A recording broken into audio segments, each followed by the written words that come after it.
They were cut in half. They put a saw in their skull and cut them in half.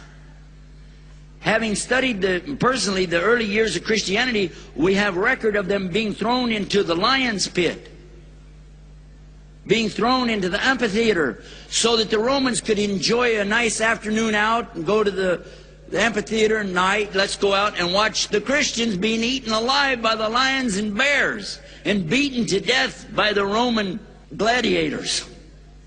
That's what they suffered, and they had to endure it with patience. So this has to be understood in the way that it came. After they had moved to Yathrib, which is years of patience that they waited, then the verse comes and orders them to do what? Combat.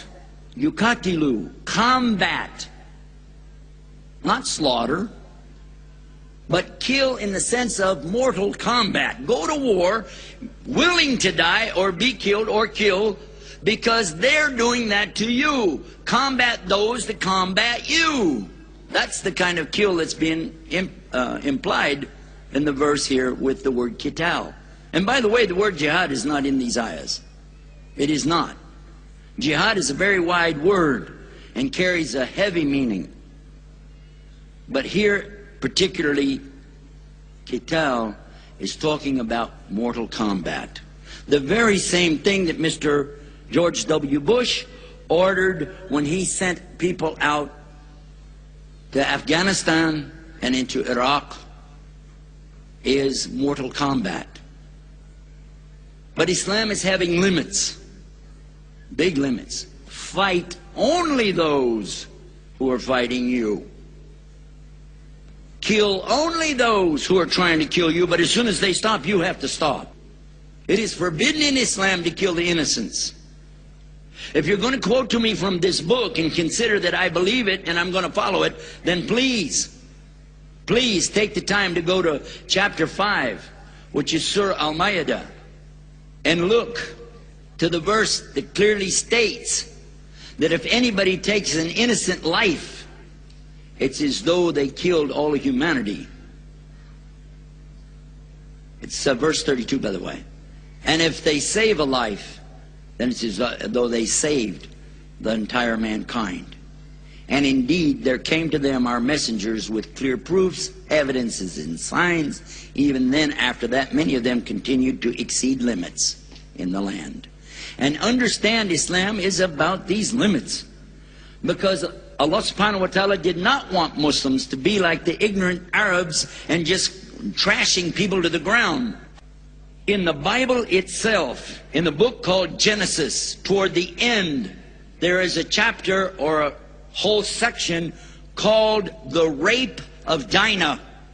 It deals with the subject of a boy from a non-Jewish tribe who took a girl from the Jewish tribes.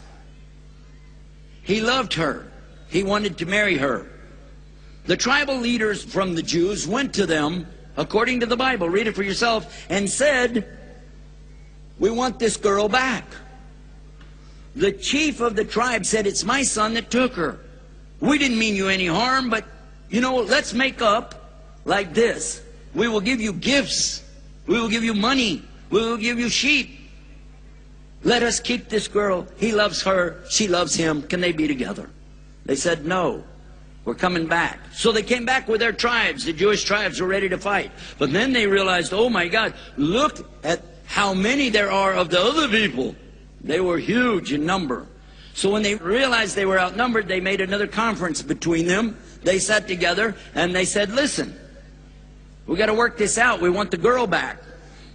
The tribal leader said, "Listen, we're willing to do this, whatever it would take to satisfy you." They said, "We can't let her be married to him because he's not Jewish, not from us."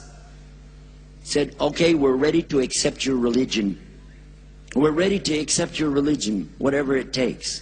And then, if you'll accept us, we will give you our lands and our animals, and you'll be with us just as our own brothers. You'll take our wives, we'll take wives from you, your children and our children together. We'll accept that term of peace. Could we do that?"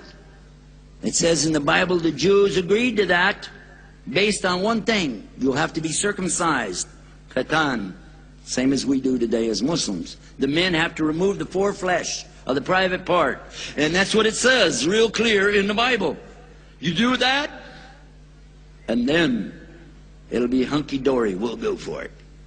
That's Texas translation, by the way. Next thing, it says that they cut themselves, starting with the boy, the son of the tribal leader, cut himself like this. I don't know if you got any idea what I'm talking about. That is horrible, okay? That's amazing. And every member of the tribe, they made sure every member of their whole entire tribe did this to themselves. And it says in the Bible, 3 days later, when the men couldn't even move, it said they were sore. You bet they were. They couldn't move. It said that's when the Jews came in and killed them all, slaughtered them all, men, boys, and kept the women for themselves, took all of their land, all of their property, and all of their sheep. And they were very proud of themselves. They went back to their father Jacob and told him the story, and it said he was disappointed. This book, the Quran, forbids all of that. First of all, you can't lie about the religion. You have to tell people what it is. But they're always welcome to enter Islam. But the next thing is, especially when you make a truce or an agreement, you have to follow through on it in Islam. You cannot deceive people with that. And when somebody declares, Ashhadu la ilaha illallah, Ashhadu wa Muhammadan Rasulullah, I bear witness there's none to worship except God alone, and Muhammad's his messenger, he's your brother, and the Prophet ﷺ said, his life and his property are safe from your hand. The opposite of the teaching of the Bible in that area. By the way, I don't believe everything I read in the Bible, but I definitely believe that it's right here when it tells me to have limits. Not to go in and kill all the boys and men. Not to go in and steal all the women and rape them.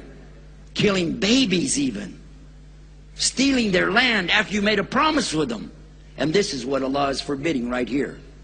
For the Muslims, for the Arabs, and all Muslims ever since. That's what it says. That's how I understood it. If somebody has some other Quran that they know about, bring it and let's have a look at it. Far as I know, there's only one Quran on the entire earth. And it's exactly like everyone else on the entire earth. So, excuse me, but where do you get out of that? Islam is terrorism.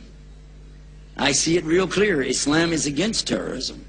In fact, if there is aggression, if there is oppression, if there is dhulm and fitna, if there is terrorism on this earth, it's Islam that declared the war against terrorism 1400 years ago, and it's called Jihad Sabilillah. This is not a subject that we're going to cover all the details in one short speech. But it is definitely a message that has to get out to every Muslim first, and then every other person on this planet. You may ask yourself, why did you say Muslims? Because my brothers and sisters in Islam, it's too often that I hear Muslims apologizing for Islam. Allah will never accept that. And the Muslim brothers and sisters who have died on the haqqa la ilaha illallah, on the truth of Islam for 1400 years, would not be very proud of you today to hear you apologize for something that has nothing wrong in it. Until we stand up for what real truth is and show people the beauty, the sweetness of the deen of Islam, the power that Allah gives to the true believers. Until we do this, we're not living up to it. The people can't see it. But before I end this little talk, I want to be sure that I balance the scale. I want to talk about the position of a non-Muslim. A person who is not Muslim, looking at what's being presented in the media today, has a right to be afraid. Because a non-Muslim doesn't really have the taqwa for Allah. And when you don't have taqwa for Allah, you're going to have taqwa for everything else that Allah created. Meaning, if you don't fear Allah, you'll fear what He created. So they're very much afraid. And they're responding to that fear. And until they can understand real Islam, they'll continue to do what they're doing. They see us, 1.5 billion people in the world, as a threat, as an enemy to them. Because we have not lived up to the message. We have not presented Islam to them correctly. And therefore they fear what they don't know and what they don't understand. And that's logical. People always fear what they don't understand. Who is going to carry this message to these people? Huh? Are we going to go to Madison Avenue? Are we going to go to Hollywood, California, and ask these great promoters of media to put together a package for us and put it on their news? I don't think so. In fact, I know so. The way that we're going to present this message is the way that it was presented 1400 years ago.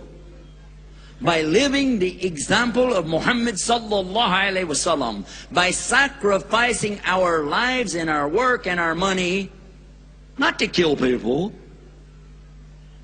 but to kill inside of ourselves this nafs, so that we can stand up and be real Muslims. So when they see the sweetness of the deen in us, they're going to say, I want to be like you. I want to be like you. And when you look at yourself in the mirror, ask yourself, is this a person that other people would like to become like? Because if the answer is no, then you're not representing Islam, are you? But if you can look in the mirror and say, this is somebody representing Islam, then get out there and let them see it in us. I'm not blaming them for doing what they are naturally going to do, but I'm blaming you and myself and every Muslim on this earth who has not presented this message correctly. Let us make a firm resolve from this point forward that when you leave out of this building tonight, that it's not the same person who walked in here. That your life is changed. That we are a better person.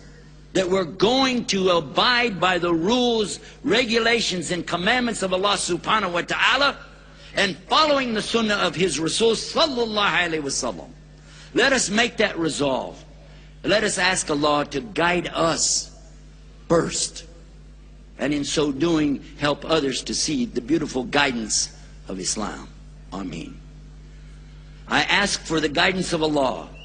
Ihdina siratul mustaqim. Ameen. I ask for the guidance for all of the people that Allah give hidayah, Muslims and non-Muslims. Ameen. And I ask that He give us the good of this life and the good of the next life, and save us from the punishment of His fire. Ameen. ربنا آتنا في الدنيا حسنة وفي الآخرة حسنة وقنا عذاب النار. آمين. ربنا لا تزغ قلوبنا بعد إذ هديتنا وهب لنا من لدنك رحمة إنك أنت الوهاب. آمين. اللهم صل على محمد وعلى آل محمد كما صليت على إبراهيم وعلى آل إبراهيم إنك حميد مجيد. آمين. جزاكم الله خير. I ask Allah to forgive me for any mistakes. Anything good said here tonight was from Allah. The mistakes are from myself. Subhanakallahumma bihamdik, ashhadu an la ilaha illa ant, astaghfiruka wa atubu alayk.